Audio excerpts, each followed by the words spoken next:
এবছর বাংলাদেশে আরও ৩০ লাখ মানুষ নতুন করে অতি গরিব হবে বলে শঙ্কা প্রকাশ করেছে বিশ্বব্যাংক। বাংলাদেশ ডেভেলপমেন্ট আপডেট প্রতিবেদনে এ তথ্য জানিয়েছে সংস্থাটি।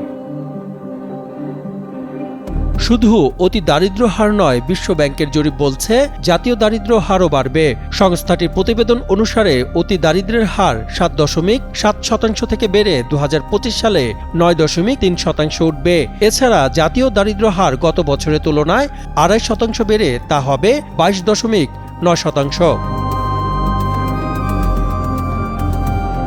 অর্থনৈতিক ধীরগতির কারণে ঝুঁকিতে থাকা জনগোষ্ঠীর ওপর বেশি প্রভাব পড়তে পারে। এছাড়া শ্রমবাজার পরিস্থিতি চলতি বছর দুর্বল থাকতে পারে বলে বিশ্বব্যাংকের ওই প্রতিবেদনে বলা হয়েছে।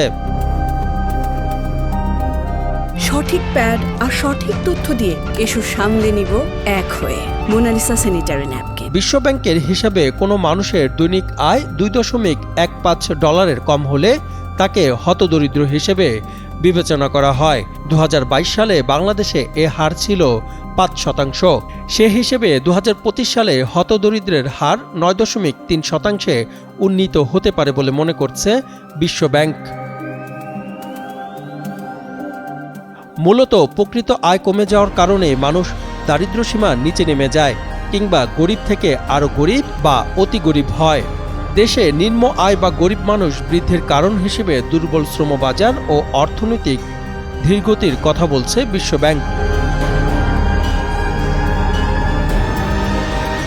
অর্থনীতি বিশেষজ্ঞরা বলছেন, সরকারের সংশ্লিষ্ট পক্ষগুলোকে এই পরিস্থিতি সামাল দিতে এখনই কার্যকর পদক্ষেপ নিতে হবে।